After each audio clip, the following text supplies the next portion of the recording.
Hello friends, आज की इस वीडियो में हम लोग जो पढ़ने वाले हैं उसका नाम है लेंस से संबंधित कुछ पद, या इसे ऐसे भी कह सकते हैं लेंस से संबंधित विभिन्न परिभाषाएं, ऐसे भी हम लोग बोल सकते हैं। ऐसे हम लोग चैप्टर जो 1 था प्रकाश का प्रवर्तन, उसमें भी हम लोग पढ़े हुए हैं ये बात।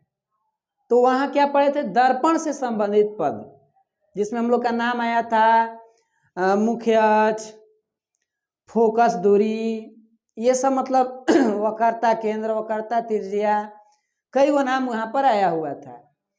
वैसे ही कुछ नाम हमारे इस पद में भी मौजूद होंगे, लेकिन यहाँ पर थोड़ा चित्र जो हमारा बनाना होगा इन पदों को समझने के लिए, वो कुछ हट के है, क्योंकि ये लेंस है और लेंस जो बनता है वो हमेशा पारदर्शी टुकड़ा, मतलब दो तरह के हमारे पास कांच होने चाहिए।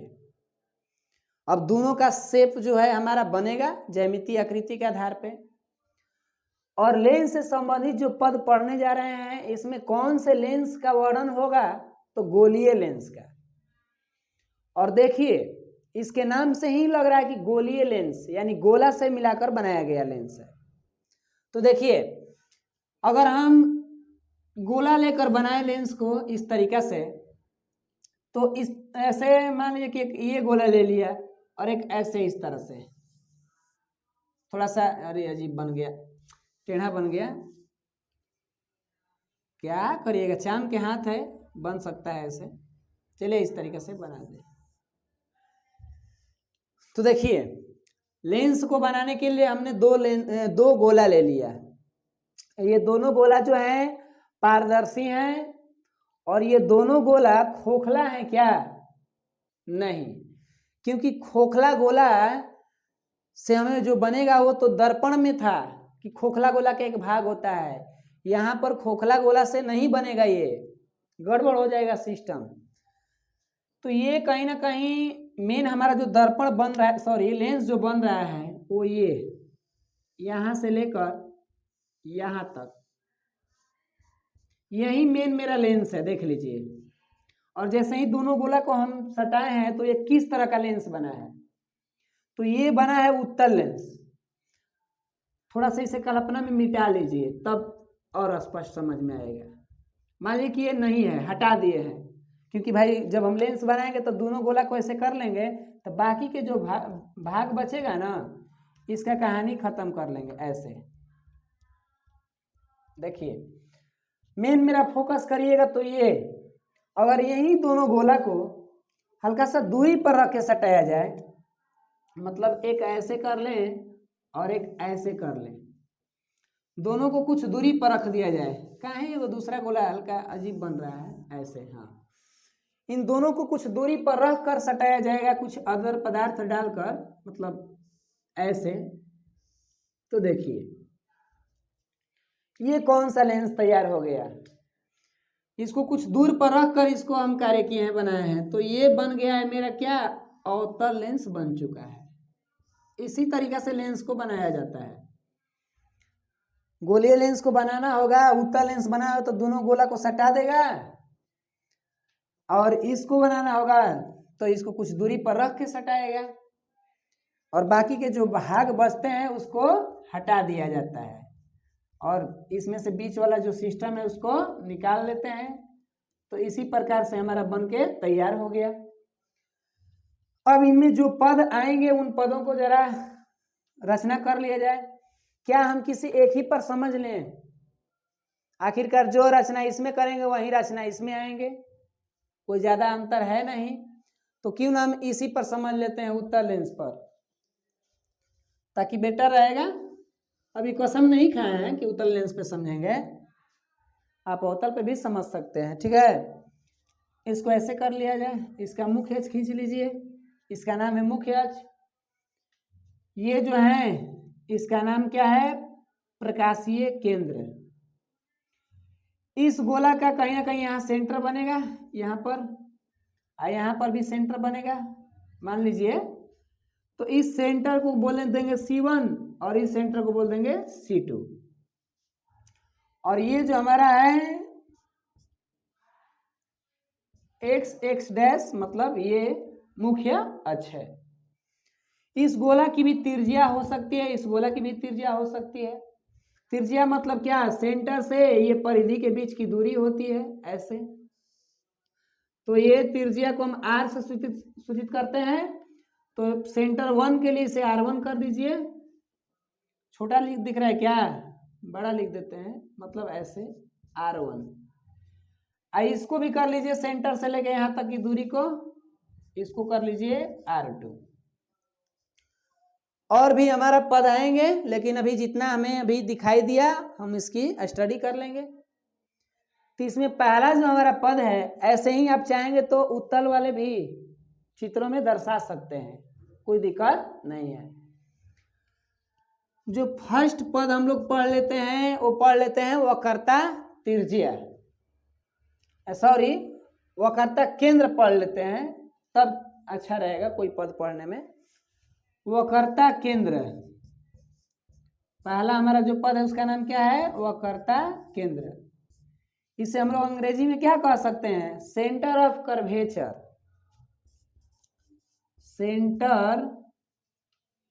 Centre of curvature.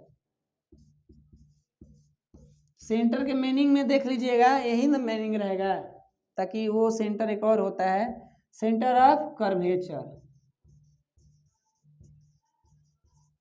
चलिए देखिए, पहला पद जो हम लोग पढ़ने चल दिए उसका नाम क्या है, वक्रता केंद्र।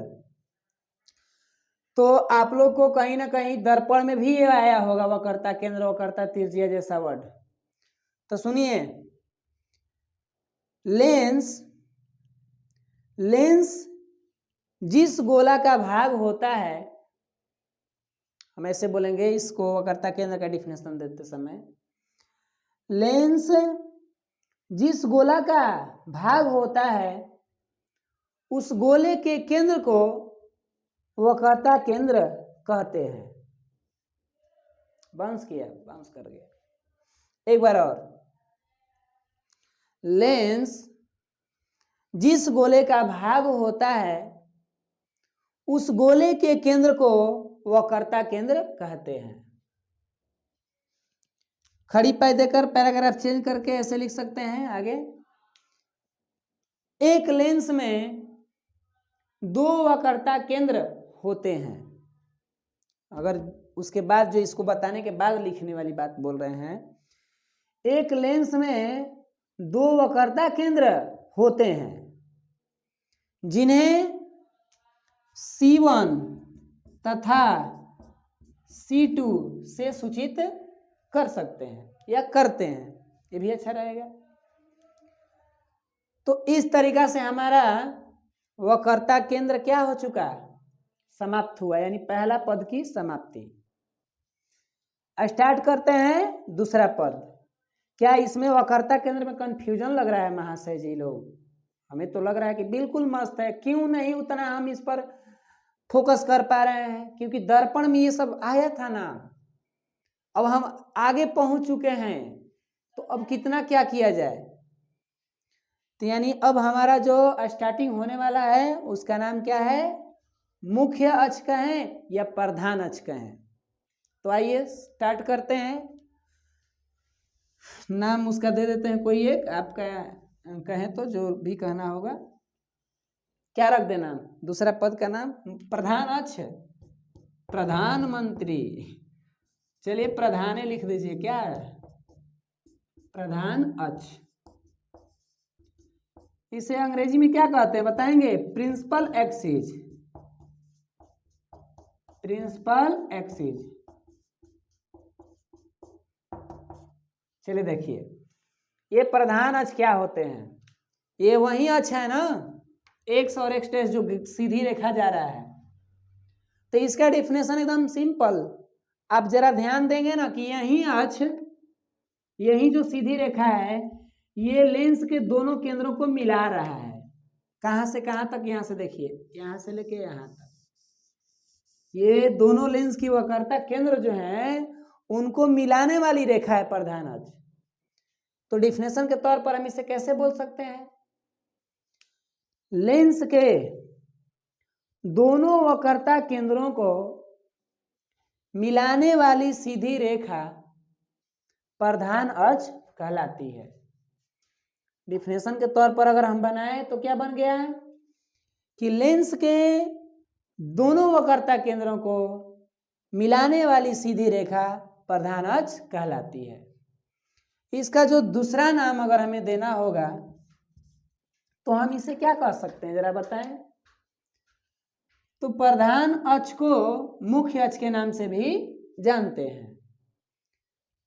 चित्र में अगर देख लिया जाए कि चित्र में हमारा प्रधान अक्ष कहाँ है, तो नीचे हम लिख सकते हैं चित्र में, किसमें भैया बोल दीजिए, चित्र में C1 O C2, क्योंकि आप यहाँ से ही ना लेके जा रहे हैं, यहाँ से जा रहे हैं तो अब जाएंगे C2 तक, तो बीच में O भी तो आएंगे, इनको छोड़ दीजिएगा। बताइए कैसा कैसा इंसान है आप लोग जी, सबको लेकर ना चलना चाहिए। तो चित्र में C1 O C2 प्रधान अक्ष है। इस तरीका से हम देखें तो प्रधान अक्ष को भी समाप्त कर गए। अब हमारा बचता है पद नंबर तीसरा, जिसका नाम है फोकस। क्या नाम है? फोकस। क्या भारी लग रहा है जी ये लोग, बताइए। क केजी का लग रहा है? 10 केजी 20 केजी का पर इतना भार है कि नीचे जमीन में बैठ जाइएगा क्या? धंस नहीं न जाना है जमीन में। अजीब लग रहा है। देखिए पहला हमने क्या पढ़ा, वक्रता केंद्र, दूसरा प्रधान अक्ष, तीसरा आ गए फोकस। तो फोकस में कुछ ज्यादा खास बात है नहीं। फोकस का मतलब है क्या, सुन लीजिए। अब तो ये जो फोकस की बात हो रही है, प्रधान अक्ष की बात, वक्रता केंद्र, ये उत्तल लेंस अवतल लेंस दोनों के लिए लागू हो रही थी। लेकिन अब फोकस में थोड़ा सा कुछ कार्य बदलेगा, क्योंकि उत्तल लेंस का फोकस अलग और अवतल लेंस का फोकस अलग होते हैं ना। इस बात का मतलब थोड़ा ख्याल रखिएगा, नोट में हम लिखवा भी देंगे। लेकिन अब सुनिए फोकस होता क्या है। इसमें बोलेंगे कि जो लेंस के मुख्य अक्ष के समांतर आपतित प्रकाश की किरणें लेंस से अपवर्तन के बाद लेंस के मुख्य अक्ष पर अपसरित हो जाती है, या अपसरित जो बात हो रहा है ये तो कहीं ना कहीं अवतल लेंस के लिए हो गया। यहाँ पर दो कंडीशन होगा। एक जो है उत्तल में वो वास्तविक में जाके मिल रही थी। हमने पीछे चित्र जो पढ़ा, अभी पिछला वीडियो जो हमारा अगर देखा जाए तो उसमें क्या लिखे हैं कि उत्तल लेंस को अभिसारी लेंस क्यों कहते हैं, अवतल लेंस को अपसारी लेंस क्यों कहते हैं। तो वहां कहते समय कुछ हम वर्णन किए हैं बातों का। तो उत्तल लेंस क्या करता था कि जाकर उसको मिला देता था मुख्य रूप से प्रकाश किरणों को, और अवतल लेंस क्या करता था कि वो डाइवर्ट कर देता था। फिर भी कहीं ना कहीं उनका फोकस बना था कि नहीं बना था। तो इसीलिए हम डिफिनेशन देते समय ऐसे देंगे कि लेंस के मुख्य अक्ष के समांतर आपतित प्रकाश की किरणें लेंस से अपवर्तन के बाद मुख्य अक्ष के किसी बिंदु पर मिलती है या मिलती हुई प्रतीत होती है, तो उसे फोकस कहते हैं या मुख्य फोकस कहते हैं। क्यों मुख्य फोकस? क्योंकि फोकस लेंस में दो प्रकार के हो जाते हैं। हम बड़े तौर पर स्टडी करेंगे 12th क्लासों में, तो वहां पर फोकस जिक्र है दो प्रकार से। ऐसे 10th में भी जिक्र है, बट उतना हाईलाइट नहीं रखा गया इसको। जो फोकस को हम लोग पढ़ते हैं इसमें हाईलाइट रखा गया है मुख्य फोकस। इसी को हम लोग फोकस के नाम से जानेंगे, ठीक है ना। लेकिन रियलिटी में आप जानिएगा कि फोकस जो होते हैं लेंस में दो प्रकार से होते हैं, प्रथम फोकस, द्वितीय फोकस। और द्वितीय फोकस ही कहीं ना कहीं हमें लगता है कि मुख्य फोकस कहलाएगा। तो डिफिनेशन फोकस का तैयार हो गया। कैसे बोलेंगे? काफी फोकस पर हम ढेर बातें समझा दिए, अब ज्यादा समझाना जरूरी नहीं है। यानी कि इसमें उत्तल रहेगा तो मिलती है, अवतल रहेगा तो मिलती हुई प्रतीत होती है। इस तरीके से हमारा कार्य हो गया। अब जो फोकस कहेंगे उसी का हम नाम दे देंगे क्या, मुख्य फोकस कहते हैं। नोट में जो लिखना होगा, अगर बातें अगर इन फोकस से संबंधित नोट लिखना होगा तो आप लिख सकते हैं। क्या क्या लिख सकते हैं? नोट नंबर 1 में उत्तल लेंस की फोकस वास्तविक होती है, ऑब्जेक्टिव में बन सकता है। ऐसे देखिए, उत्तल लेंस की जो फोकस होती है वो एक बार वास्तविक भी हो सकती है, काल्पनिक भी हो सकती है। अगर लिखना होगा तो हम इस बात को दोनों को लिख दे क्या? उत्तल लेंस की फोकस वास्तविक, ज्यादातर मामलों में हमारा ये वास्तविक ही रहेगी, हम इसे वास्तविक ही जानेंगे। अपवाद में काल्पनिक आ सकता है, बट उसको ध्यान में मत रखिए। डायरेक्टली कह दीजिए उत्तल लेंस की जो फोकस होती है वो वास्तविक होती है। हम नोट 2 लिखना चाहेंगे अगर, और ये नोट 2 कहीं ना कहीं हम लिखेंगे किसके लिए? अवतल लेंस के लिए। तो क्या लिख देंगे? अवतल लेंस का फोकस काल्पनिक होता है। अवतल लेंस का फोकस हमेशा काल्पनिक होता है, इहो कह सकते हैं, हमेशा वर्ड इसमें जोड़ सकते हैं, बट इसमें हमेशा मत जोड़िएगा। क्यों? क्योंकि अपवाद में एक बार ये भी काल्पनिक कहीं बन सकता है। बन सकता है क्या? बनेगा ही आगे चलकर। जब हम लेंसों में प्रतिबिंब निर्माण पढ़ेंगे वस्तु का, तो वहां पर आएगा एक बार काल्पनिक के लिए। तो यहाँ तक हमें लग रहा है कि हम बातों को समझ पाए हैं, और हमारा जो क्वेश्चन रहा नोट में ये बातें समझने के लिए लिख लिए कि उत्तल लेंस का फोकस वास्तविक होता है और जबकि अवतल लेंस का फोकस काल्पनिक होता है। तो हमने लेंस से संबंधित कुछ पदों में, तो चलिए हम अगला पद का हेडिंग डालते हैं कि हमारा है क्या। तो उसका नाम क्या है? प्रकाशीय केंद्र। ये देखिए बहुत वीवीआई है लेंस के लिए, एक लेंस के लिए ये प्रकाशीय केंद्र बहुत वीवीआई है। कैसे वीवीआई है? नोट में हम इस बात को लिखवाएंगे, क्योंकि प्रकाशीय केंद्र की बहुत अहम भूमिका होती है। जैसे दर्पण में ध्रुव होता है, ठीक उसी तरह प्रकाशीय केंद्र लेंस के लिए होता है। इसे हम लोग अंग्रेजी में ऑप्टिकल सेंटर के नाम से भी बोलेंगे, मतलब इसके नाम से पुकारेंगे, ठीक है। और ये हमारा जो पद है क्या है? चौथा पद है, क्योंकि हमने पढ़ लिया 3 पद। तो देखिए प्रकाशीय केंद्र क्या होता है, पहले हम एक लेंस का ही निर्माण कर लें। ये हमारा लेंस जो पीछे हमने चित्र बनाया, अब इसमें डॉट डॉट नहीं किए हैं, गोला की रचना को मिटा दिए हैं, डायरेक्टली खाली लेंस को ले लिए हैं। और इसका ये हमारा क्या है? मुख्य अक्ष। और प्रकाशीय केंद्र कहाँ था? आप चित्रों में ध्यान से पीछे देखेंगे तो यहाँ था, इस तरीका से ये। तो एक बात ध्यान दीजिए कि जो हम डिफिनेशन देंगे प्रकाशीय केंद्र का, वो एक पतले लेंस के लिए ही सही लागू होगा, क्योंकि हम बड़े तौर पर स्टडी करेंगे तो लेंस जो हमारा है ये मोटा लेंस भी हो सकता है, पतला लेंस भी हो सकता है।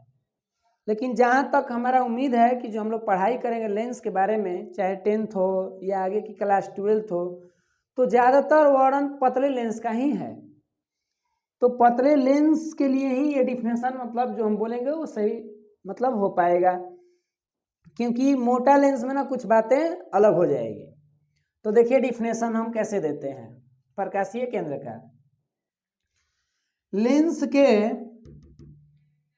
के मुख्य अक्ष पर स्थित वह बिंदु, पहले समझिए ये हमारा लेंस है, लेंस के अंदर मुख्य अक्ष पर स्थित वह बिंदु, तो यही ना मुख्य अक्ष पर स्थित वह बिंदु है, ठीक है। लेंस के अंदर मुख्य अक्ष पर स्थित वह बिंदु जिससे होकर प्रकाश की किरणें सीधी रेखा में गुजर जाती है। मतलब कि अगर इससे होकर कोई प्रकाश की किरणें जाएगी तो सीधी रेखा में क्या हो जाएगी? निकल जाएगी। बात को समझ में आया क्या? अगर प्रकाशीय केंद्र से किरणें जा रही है तो बिना विचलित हुए सीधी रेखा में क्या रही है? निकल जा रही है। ये बात सीधी रेखा में निकलने का कार्य है एक पतले लेंस के लिए। वहीं मोटा लेंस होगा तो यहाँ पर 2 तरह की, अब कहेंगे सर मोटा लेंस कैसा होगा, जरा उसका चित्र बनाएंगे क्या? इस तरीके का मोटा लेंस होगा, ऐसे। ये एक मोटा लेंस की तरह है। अगर इस पर बात करें तो हमारा सिस्टम घबराएगा, क्योंकि पहले आएगा इस तरह से इस सतह से अपवर्तन तो होगा, यहाँ होगा, फिर ऐसे, फिर इस तरह से, मतलब इसमें अपवर्तन की क्रिया 2 बार होंगी, एक बार यहाँ इस पृष्ठ पर और एक बार इधर से। इसीलिए हम इधर पर ध्यान नहीं दे रहे हैं, मेरा ये डिफिनेशन पतले लेंस के लिए है। तो एक बार और रिपीट करते हैं, प्रकाशीय केंद्र का डिफिनेशन क्या होता है। लेंस के मुख्य अक्ष के अंदर स्थित वह बिंदु, चाहे वो गड़बड़ हो गया, इस तरीका से नहीं, लेंस के अंदर मुख्य अक्ष पर स्थित वह बिंदु जिससे होकर प्रकाश की किरणें सीधी रेखा में निकल जाती है, तो उसे हम प्रकाशीय केंद्र कहते हैं। क्या समझ में आया बातें? अगर आप यहाँ से भी मुख्य अक्ष के समांतर भी कोई किरण भेजेंगे ना ऐसे, तो वो भी किरणें जाएंगी जाएंगी और कहाँ जाएंगी, निकल जाएंगी सीधी रेखा में। तो इस तरीका से हमारा प्रकाशीय केंद्र का डिफिनेशन रहा। आप डिफिनेशन के बाद एरो का चिन्ह देकर लिख सकते हैं। प्रकाशीय केंद्र को O से सूचित करते हैं, प्रकाशीय केंद्र को O से सूचित करते हैं। यहाँ सेंटर के मीनिंग में थोड़ा गड़बड़ है, देख लीजिएगा, CENTRE, यहाँ पर जो T है मिस हो गया है, छूट गया है। तो देखिए, प्रकाशीय केंद्र को हम O से सूचित करते हैं। अब नोट में हम बातों को लिखेंगे, क्योंकि ये थोड़ा ऑब्जेक्टिव के लिए VVI है। नोट 1 नंबर का एग्जाम में पूछ सकता है। कैसे? नोट में हम बोल दे रहे हैं, आप लिख लीजिएगा ना। लेंस में सभी दूरियां प्रकाशीय केंद्र से मापी जाती है। नोट में क्या बोल रहे हैं अभी हम? लेंस में सभी दूरियां प्रकाशीय केंद्र से मापी जाती है, मतलब कि ये लेंस है ना, ये वस्तु की दूरी मापनी होगी तो इसके प्रकाशीय केंद्र से क्या करना होगा, मापना होगा। तो इस तरह से हमारा प्रकाशीय केंद्र वाला पद जो भी है क्या हुआ, समाप्त हुआ। और भी इसमें कई पद होंगे, लेकिन हम सोच रहे हैं कि जितना जरूरत था उतना हम समझ लिए। अब आगे के जो हमारा टॉपिक आएंगे उस पर बात करेंगे। ऐसे हमको लग रहा है कि इसमें फोकस दूरी भी है। फोकस दूरी अगर हमको देखना होगा तो उसका भी डिफिनेशन कर सकते हैं। एक तरीका से आप चाहेंगे तो फोकस दूरी पर भी बात कर लीजिए। फोकस दूरी, चलिए इसको भी समझना है तो समझ लिया जाए, फोकस दूरी क्या होता है। देखिए, हमने पीछे तो पढ़ा था मुख्य फोकस, इस लेंस का यहाँ मुख्य फोकस बन रहा था। तो लेंस के जो मुख्य फोकस होते हैं, लेंस की जो प्रकाशीय केंद्र होती है, इसके बीच की दूरी ही तो हमारा होती है फोकस दूरी। इस तरीके से फोकस दूरी को ज़्यादा हम उतना डिटेल में नहीं समझा रहे हैं, क्योंकि आप पीछे भी दर्पण में भी फोकस दूरी के बारे में समझा, और थोड़ा आप भी कुछ हेल्प कर लीजिए अपना स्टडी सेल्फ, तभी तो होगा। सब काम तो हम ही कर रहे हैं। अब जो सिंपल बताना है उसको भी नहीं करिएगा। देखिए, समझा ही दे रहे हैं। डिफिनेशन कैसे देना है? लेंस के प्रकाशीय केंद्र और मुख्य फोकस के बीच की दूरी को फोकस दूरी कहते हैं। ये फोकस दूरी हमारा 2 तरीका से हो जाएंगी, एक तो उत्तल के लिए और एक फोकस दूरी जो होगी अवतल के लिए होगी। तो हमें उम्मीद है कि इसकी जो फोकस दूरी होगी क्या होगी, प्लस में, और जो अवतल का फोकस दूरी आएगा ना वो क्या में होगा, माइनस में। ऑब्जेक्टिव में भी क्वेश्चन आ सकता है कि किस लेंस की फोकस दूरी धनात्मक होती है, तो भाई साहब उत्तल लेंस की। किस लेंस की फोकस दूरी ऋणात्मक होती है, तो सेम हमारे अवतल लेंस की। तो इस तरीका से प्रकाशीय केंद्र का टॉपिक समाप्त हुआ, मतलब प्रकाशीय केंद्र का पद खत्म। अब हम न्यू टॉपिक की तरफ बात करने वाले हैं। तो बस आज के लिए इतना ही। मस्त रहिए, स्वस्थ रहिए, खुश रहिए। जय हिंद, जय भारत।